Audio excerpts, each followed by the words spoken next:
কালকে রাতে ঝড়ে কি অবস্থা আমাদের গাছের দেখেন। এই গাছটা উপরে ছিল যে এভাবে পড়ে গেছে। এরকম কি করে হলো? এত ভারী জিনিস কি করে পড়লো এভাবে নিচে? কি অবস্থা! অনেক ঝড় হয়েছে গতকালকে রাত্রে, রাজশাহীতে অনেক ঝড় হয়েছে। কে কোথা থেকে দেখছেন এই ভিডিও? কোথায় ঝড় হয়েছে? ঝড় বৃষ্টি কি আপনাদেরও এলাকাতে কিংবা কোথাও হয়েছে?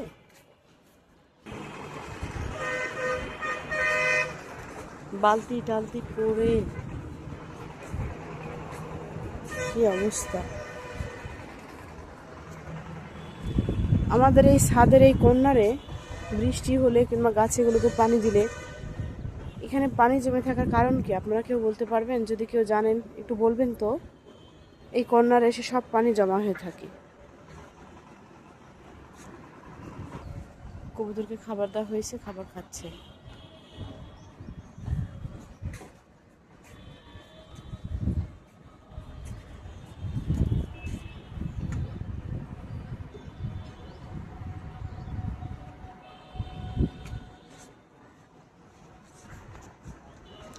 এখনো আকাশে মেঘ আছে। এটা কচু গাছ।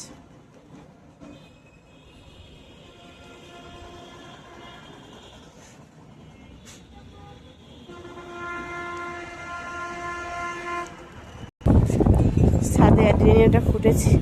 পুরো 1 মাস জুড়ে আমার এই ফুলটা ফুটে থাকবে।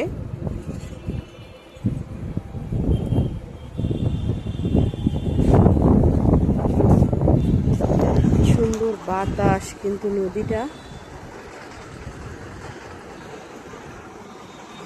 দিন যায়, সকাল হয়, রাত হয়, সবার যে যার কর্মস্থলে ফিরছে, যাচ্ছে।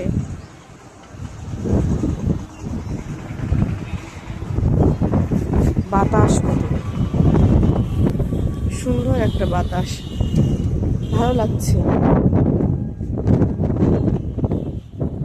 আমি এখন যেখানে বসে আছি এখানে এই জায়গাটা আমার খুব পছন্দের। এখানে বসে থেকে সরাসরি যেন আমি নদীর সাথে কথা বলতে পারি। নদীর কাছে গেলে আরো ভালো লাগবে, কিন্তু এখানে বসেও ভালো লাগে। আর এই জামরুল গাছটা দড়ি দিয়ে বেঁধে রাখার কারণ হলো, এর আগে জামরুল ধরেছিল, জামরুল ধরার মানে লাস্টের দিকে জামরুলগুলো আর পাকছিল না, সব ঝরে পড়ছিল। এই যে যে এরকম ঝড় বাতাস দেখছেন না, জামরুল গাছটা নড়ে গেছিল, সেই জন্য আস্তে আস্তে মারা যাচ্ছিল, মানে শুকিয়ে যাচ্ছিল। তারপরে এরকম করে দড়ি দিয়ে বেঁধে রাখা হয়েছে। এই যে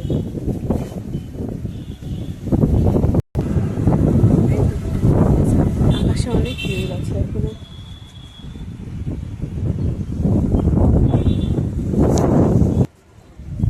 আমার ছেলের বাবু দুটো খাচ্ছে, ওদেরকে খাবার দেওয়া হলে ওরা খাচ্ছে।